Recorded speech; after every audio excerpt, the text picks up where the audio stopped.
Até agora, a energia hidrelétrica é a mais barata, em termos do que ela dura, da sua manutenção e também pelo fato da água ser gratuita e da gente poder estocar. O vento podia ser isso também, mas você não conseguiu ainda tecnologia para estocar vento. 60 dias do Mundo das Séries, dia 45, com uma das minhas séries preferidas de todos os tempos, Star Trek. Vamos começar lendo um texto bíblico que está lá no livro de Marcos, capítulo 4, versículo 30, que diz: novamente ele disse, com que compararemos o reino de Deus? Que parábolas usaremos para descrevê-lo? A Federação Unida dos Planetas possui uma vasta frota estelar, um conjunto de naves que tem como objetivo, um objetivo pacífico, exercer boa diplomacia galáctica, composta por uma equipe que é multiétnica, composta por humanos, alienígenas, androides e de muitas espécies distintas e diferentes. Essas naves elas vão cada vez mais distante nesse universo conhecido, explorando e catalogando novas espécies, novos planetas, de modo a tentar compreender a dimensão e melhorar a relação desses povos civilizados com os planetas que a frota vai tendo contato ao longo do tempo. E de todas as naves da Armada Estelar, a mais conhecida de todas elas, sem a menor sombra de dúvidas, é a USS Enterprise, que é comandada pelo capitão James Kirk, e que tem dentro da sua tripulação o vulcano Spock, o médico Dr. Leonard McCoy, entre outros tripulantes. Esse é o resumo da série original Star Trek, que foi ao ar entre 1966 e 1969 pela rede NBC. Mais uma série que se passa ou que tem relação com a década de 60, hein? Olha só quantas coincidências aqui na nossa sequência de vídeos dessa parte final aqui do nosso devocional dos 60 dias do Mundo das Séries. A série original teve apenas 3 temporadas, mas ela revolucionou a maneira como o entretenimento via ficção científica. A partir dessas 3 temporadas, uma série de outros produtos foram criados em cima desse universo de Star Trek, como outras séries, filmes e uma imensidão de outros subprodutos derivados dessa série principal. Falando em séries, com certeza uma das mais conhecidas de todas elas é a série Star Trek The Next Generation. Se passa um século depois dos acontecimentos da série original e tem como capitão, a Enterprise terá como capitão o famoso, capitão Jean-Luc Picard, que inclusive recentemente temos uma série, que fala a respeito do capitão Picard muito tempo depois dos acontecimentos da série original, que é muito interessante. Bom, para compreender a ficção científica, seja no cinema, na TV, Star Trek é fundamental. Muitas coisas que aparecem na série como vislumbres de um futuro possível, hoje nós usamos, como por exemplo a questão da conversa, da ligação com a face da pessoa, essas ligações por vídeo que nós fazemos hoje, elas já estavam em Star Trek, e uma série de dispositivos tecnológicos que nós usamos hoje no nosso dia a dia foram vislumbrados, pelos produtores aí de Star Trek. Então, o que nós podemos imaginar com relação a isso? É interessante a gente pontuar que, por mais que seja uma obra de ficção, ela está imbuída do espírito do seu tempo, ou seja, as preocupações da sociedade da década de 60 estarão presentes de alguma forma nessa ficção.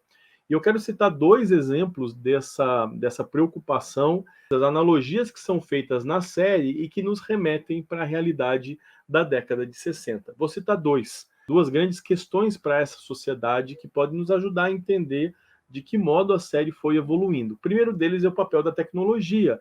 Na década de 60, a corrida espacial entre Estados Unidos e União Soviética estava a pleno vapor. Para contextualizar, em 1957, a sonda Sputnik I foi lançada ao espaço. Então, a questão do papel da tecnologia dentro de uma guerra fria né, de uma disputa tecnológica entre duas superpotências estava muito presente. Por isso, uma série que fale a respeito de tecnologia, de viagem ao espaço, porque isso era uma discussão que estava muito presente nesse período histórico. E o segundo elemento é a questão da guerra. A Guerra do Vietnã estava em pleno vapor nesse período de produção da série original, né, e por isso a série vai mostrar soluções possíveis para conflitos armados. E um grande exemplo disso é o próprio povo vulcano, do Spock, né, que é um dos personagens principais aí da série. No passado, um povo muito bélico, muito beligerante, muito armamentista, e voltado à guerra. Com o passar do tempo, eles mudaram a sua mentalidade e passaram a pautar suas ações pela razão. Aqui uma crítica já e uma tentativa de solucionar as grandes questões aqui que envolveram a Guerra do Vietnã, por exemplo, né, que os Estados Unidos se meteu nesse período. Então, nós vemos aqui, poderíamos citar outros exemplos, na própria questão racial, a questão dos direitos humanos, o diálogo religioso entre os grupos humanos, representado pelas diferentes espécies que convivem pacificamente na série, enfim, uma série de outros temas que nós poderíamos abordar aqui nas aventuras da Enterprise. Mas esses dois já nos ajudam a entender o princípio que eu quero trazer para vocês no dia de hoje. Qual é esse princípio? O uso de alegorias para explicar nossa realidade.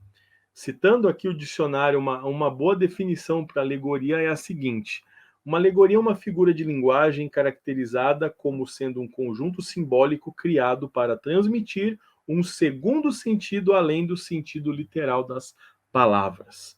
Dessa forma, a alegoria ela tem um objetivo de explicar algum aspecto da realidade a partir do uso de figuras que não existem, fictícias. Exemplos de animais, exemplos de ficções que não existem na realidade, mas que nos ajudam a, de certa forma, compreender de uma maneira mais fácil e nos leva a refletir com relação ao que está acontecendo na realidade a partir dos elementos apresentados nessas alegorias ficcionais. Na medida em que se apresenta um povo que antes era dado à guerra e, de repente, muda sua mentalidade para exercer, para deixar com que a razão guie seus passos, isso pode levar as pessoas a refletir sobre o papel que o seu país está fazendo numa guerra contra um outro país, né? Enfim, e essas analogias ajudam a refletir com relação à nossa realidade. Interessante que a Bíblia apresenta, tanto no Antigo quanto no Novo Testamento, uma série de analogias para nos ajudar a legitimar aquilo que nós estamos falando para vocês. No Antigo Testamento, por exemplo, o profeta Natã, lá no livro de 2 Samuel, capítulo 12, a partir do versículo 1, vai confrontar o rei Davi com relação a um pecado gravíssimo que ele comete, usando como analogia dois vizinhos que possuem, enquanto um possui apenas uma ovelha, o outro, que é muito rico, acaba roubando essa ovelha daquele que só tinha uma, né, para ilustrar justamente o pecado que o rei Davi havia cometido. E no Novo Testamento, Jesus vai utilizar uma série de analogias e parábolas para explicar princípios complexos do reino de Deus para as pessoas simples da multidão que o acompanhava. Então, quer você esteja no Antigo, quer você esteja no Novo Testamento, as analogias são utilizadas como ferramentas didáticas para ensinar princípios poderosos da palavra de Deus. A grande questão que fica para nós no dia de hoje nesse sentido é que nós precisamos adaptar nossa linguagem de acordo com o público que nos ouve. Se você que me assiste nesse momento é alguém que prega no púlpito, né, que prega na sua igreja local, faça uso de analogias para ajudar na compreensão do texto que você está explicando. E se você conhece o Parábolas Geek, sabe que esse é um dos grandes pilares que nós seguimos desde o início do projeto, onde nós temos buscado simplificar princípios eternos, sem modificar os princípios, mas utilizar analogias que simplifiquem e ajudem na compreensão desses princípios. Agora, se você não prega na sua igreja local, você prega com a sua vida diante das pessoas que estão relacionadas com você.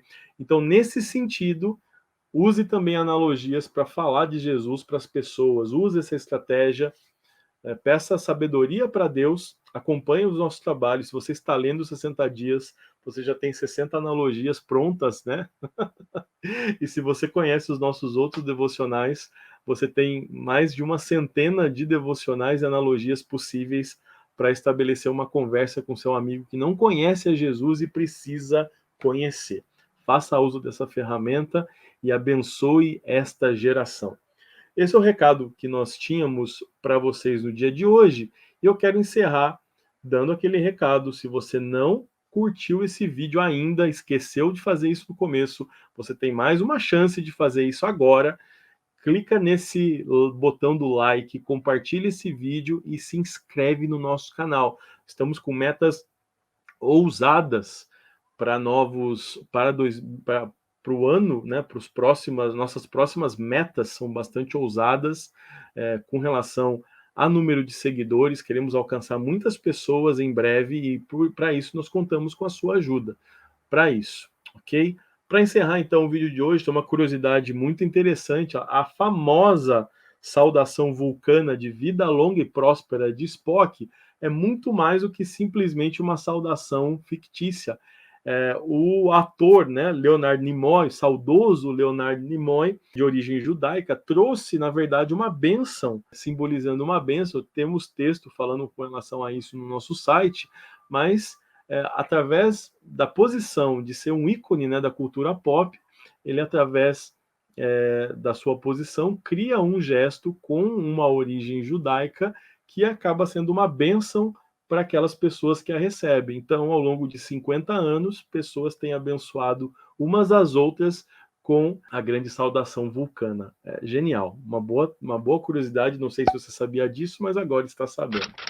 Grande abraço para vocês, obrigado por assistir esse vídeo até o final, e eu espero você para o próximo vídeo. Estamos já entrando na reta final dos nossos 60 dias. Grande abraço para você e até lá.